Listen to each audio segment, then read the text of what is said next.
തേച്ചു പീഡിപ്പിക്കാൻ പൂഴി വേണ്ട, തേച്ചു മിനുക്കാനും പൂഴി വേണ്ട. ഏറ്റവും ആധുനികമായ മെഷീനറിയിൽ ഹൈബ്രിഡ് വാഷ് ചെയ്ത Jio സാൻഡും Jio mix കോൺക്രീറ്റും.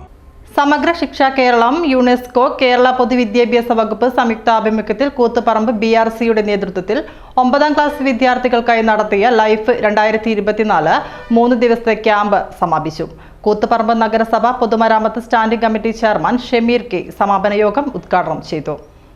Koothuparamba BRC trainer Usha NB അധ്യക്ഷത വഹിച്ച യോഗത്തിൽ ഷെറിൻ ഷഹാന, ദിജിത് KM, ഷീജ ടീച്ചർ തുടങ്ങിയവർ സംസാരിച്ചു. രസക്കൂട്ട്, കൃഷിക്കൂട്ടം, ജലജീവിതം എന്ന 3 ഘട്ടങ്ങളിലൂടെയാണ് ക്യാമ്പ് കടന്നുപോയത്. ജീവിതത്തിൽ അത്യന്താപേക്ഷിതമായ നൈപുണ്യങ്ങളുടെ വികസനവും തുടക്കവുമാണ് ക്യാമ്പിന്റെ ലക്ഷ്യം.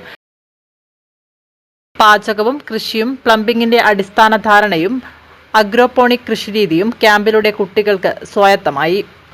ക്യാമ്പ് ഉദ്ഘാടനം കൂത്തുപറമ്പ് BRC BPC N സതീന്ദ്രന്റെ അധ്യക്ഷതയിൽ Koothuparamba higher secondary school head master P Vinod നിർവഹിച്ചു.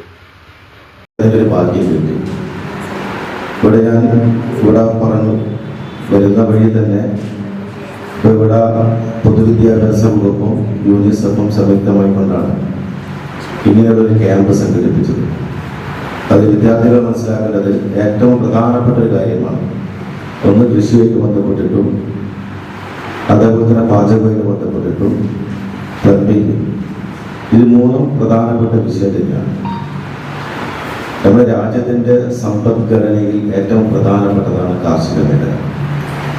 ആ വിഷയവുമായിട്ട് ബന്ധപ്പെട്ടിട്ടാണ് ഇവിടെ ഒരു ദിവസം ചർച്ച ചെയ്തിട്ടുള്ളത്. അപ്പോൾ പൊതുസമൂഹത്തിൻ്റെ അകത്ത് വളർന്നു വരുന്ന നിങ്ങൾക്ക് ഇത് ഏറ്റവും ഉപകാരപ്രദമായി ഈ വിഷയത്തെ അടിസ്ഥാനപ്പെടുത്തി ഒരു ക്ലാസ് നടത്തിയിട്ടുണ്ടാവും. അത് നിങ്ങളെ വ്യക്തി ജീവിതത്തിലേക്കും പൊതുസമൂഹത്തിലേക്കും പകർന്നു കൊടുക്കുക എന്ന ലക്ഷ്യത്തോടു കൂടിയിട്ടാണ് പൊതുവിദ്യാഭ്യാസ വകുപ്പും അധ്യാപകരൊക്കെ ഇത്തരത്തിലുള്ള ക്യാമ്പിനെ പ്രോത്സാഹിപ്പിക്കുന്നത്. അത് പകർന്നു കൊടുക്കാൻ നിങ്ങൾക്ക് കഴിയേണ്ടതായിട്ടുണ്ട്. ഇപ്പോൾ ഇവിടെ പറഞ്ഞ വെക്കേഷൻ സമയത്ത് 3 ദിവസം ചില രക്ഷിതാക്കളുടെ അധ്യാപകരുടെ നിർബന്ധം കൊണ്ട് വന്നതാവാം.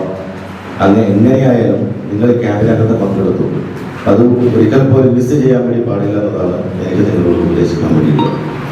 ഞാൻ നേരത്തെ പറഞ്ഞതുപോലെ തന്നെ പല വ്യത്യസ്തങ്ങളിലായിട്ട് ക്യാമ്പുകൾ പങ്കെടുത്തവരായിരിക്കും ഇവിടെ ഇരിക്കുന്ന എല്ലാവരും. നിങ്ങൾ ഒഴികെ ബാക്കിയുള്ള അധ്യാപകരുണ്ട്, എല്ലാവരും ഉൾപ്പെടെ പല വിധത്തിൽ ക്യാമ്പുകൾ പങ്കെടുത്ത് പൊതുസമൂഹത്തിൽ പകർന്നു കൊടുക്കുക. അതിലൊക്കെ വ്യക്തി ജീവിതത്തിലേക്കും